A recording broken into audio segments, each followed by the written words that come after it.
പതിവായി അപകടം നടക്കുന്ന തിരുവനന്തപുരം മുതലപ്പുഴി അപകടരഹിത ഹാർബറാക്കുമെന്ന് ഫിഷറീസ് മന്ത്രി വി അബ്ദുൽ ഗഫൂർ. മണൽ നീക്കി തീരത്തിന് ആഴം കൂട്ടുന്നതാണ് പ്രഥമ പരിഗണന. വിദഗ്ധ സമിതിയുടെ റിപ്പോർട്ട് കണക്കിലെടുത്താകും തുടർ നിർമ്മാണമെന്നും അബ്ദുൽ ഗഫൂർ പറഞ്ഞു.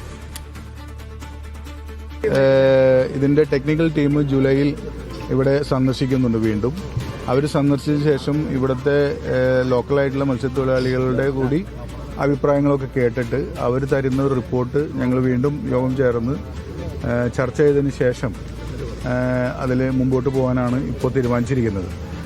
ഇവിടെ ഈ മണ്ണ് അടിയുന്നത് കൊണ്ട് ഡ്രഡ്ജിങ് ഇപ്പോൾ ഇവിടെ ആവശ്യമായിട്ടുണ്ട്. അതേപോലെ തന്നെ കല്ല് കുറച്ച് ഇടിഞ്ഞ് താഴോട്ട് വന്നിട്ടുണ്ട്. അപ്പോൾ അത് റിമൂവ് ചെയ്യാനുള്ള ഡയറക്ഷൻ സിക്ക് കൊടുത്തിട്ടുണ്ട്. സി അതിനുവേണ്ടിയുള്ള ഏർപ്പാടുകൾ ചെയ്യും.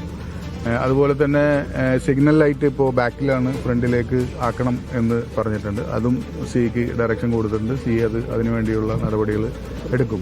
തീർച്ചയായിട്ടും നമുക്ക് സുരക്ഷിതമായ ഒരു മത്സ്യബന്ധനം നടത്തുന്നതിനുള്ള എല്ലാ സംവിധാനങ്ങളും ഏർപ്പെടുത്താനാണ് സർക്കാർ ഉദ്ദേശിക്കുന്നത്. തീർച്ചയായിട്ടും അത് ഇവിടുത്തെ എല്ലാവരുടെയും അഭിപ്രായം കൂടി കേട്ട ശേഷം ടെക്നിക്കലായിട്ട് കിട്ടുന്ന അഡ്വൈസ് അനുസരിച്ച് നമ്മൾ മുമ്പോട്ട് പോകും. വി പി സഫ്വാൻ വിവരങ്ങളുമായി ചേരുന്നു. സഫ്വാൻ, എന്തിനാണ് മന്ത്രിസ്ഥാനം സന്ദർശിച്ചത്? അജിംസ്, ഇന്നലെ വകുപ്പ് മന്ത്രിയുടെ നേതൃത്വത്തിൽ ഒരു യോഗം ചേർന്നിരുന്നു. ജനപ്രതിനിധികളും മത്സ്യത്തൊഴിലാളികളുടെ പ്രതിനിധികളൊക്കെമായിട്ടുള്ള യോഗത്തിന് പിന്നാലെയാണ് മന്ത്രി ഈ സ്ഥലം സന്ദർശിക്കണമെന്ന ആവശ്യം യോഗത്തിൽ ഉയർന്നിരുന്നു. അതിന് പിന്നാലെയാണ് മന്ത്രി ഇന്ന് മുതലപ്പുഴ സന്ദർശിക്കുകയും ജനപ്രതിനിധികൾ അടക്കം സ്ഥലം MLA രമ്യ ഹരിദാസ് അടക്കമുള്ള ആളുകൾ മന്ത്രിക്കൊപ്പം ഉണ്ടായിരുന്നു. ഇതിനുശേഷമാണ് ഇത്തരത്തിലൊരു പ്രഖ്യാപനം മന്ത്രിയുടെ ഭാഗത്തുനിന്ന് ഉണ്ടാകുന്നത്. മുതലപ്പുഴ അപകടരഹിത ഹാർബറാക്കും എന്നാണ് മന്ത്രി പറഞ്ഞത്.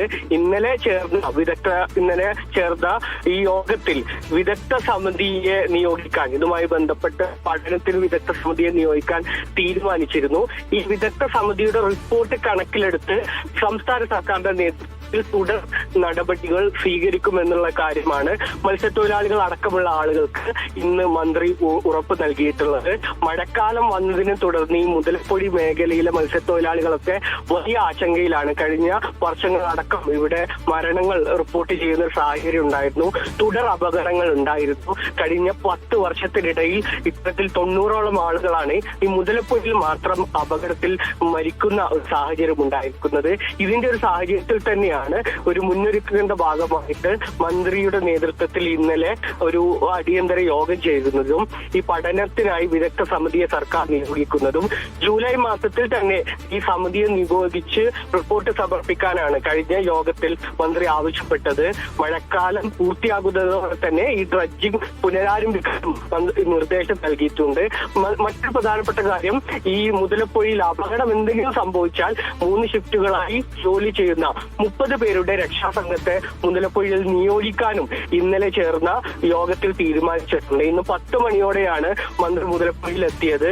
ഈ മേഖല സന്ദർശിക്കുകയും മത്സ്യത്തൊഴിലാളികളുമായി ചർച്ച നടത്തുകയും അവിടുത്തെ ജനപ്രതിനിധികളുമായി കാണുകയൊക്കെ ചെയ്തതിനു ശേഷം ആണ് മന്ത്രി. ഇപ്പോഴും പിരിഞ്ഞു പോയിട്ടില്ല. ഇന്ന് ഇതിനുശേഷം മുതലപ്പൊഴിയിൽ തന്നെ ഒരു യോഗം കൂടി, ഈ പ്രാദേശിക നേതൃത്വവുമായി ബന്ധപ്പെട്ടുള്ളൊരു യോഗം കൂടി ചേർന്നിട്ടുണ്ട്.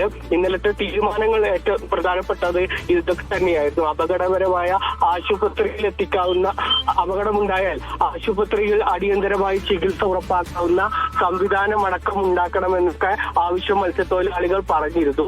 ഇതുമായി ബന്ധപ്പെട്ടുള്ള തുടർ ചർച്ചകൾ തന്നെയാണ് ഇന്നും ഉണ്ടാവുന്നത്. ഏതായാലും മത്സ്യത്തൊഴിലാളികളെ കേൾക്കാൻ മന്ത്രി ഇന്ന് ഏതായാലും മുതലപ്പൊഴിയിൽ എത്തിയിട്ടുണ്ട്. അവരുമായി കൂടുതൽ ചർച്ച നടത്തി ഈ തൊഴിലാളികളെ സംബന്ധിച്ചിടത്തോളം ഒരു വലിയ പ്രശ്നമായ, മത്സ്യത്തൊഴിലാളികളെ സംബന്ധിച്ചിടത്തോളം ഉള്ള വലിയ പ്രശ്നമുണ്ടായ മുതലപ്പൊഴി ശരി, സഫ്വാൻ വി പിയാണ് വിവരങ്ങൾ നൽകിയത് മുതലപ്പൊഴിയിൽ.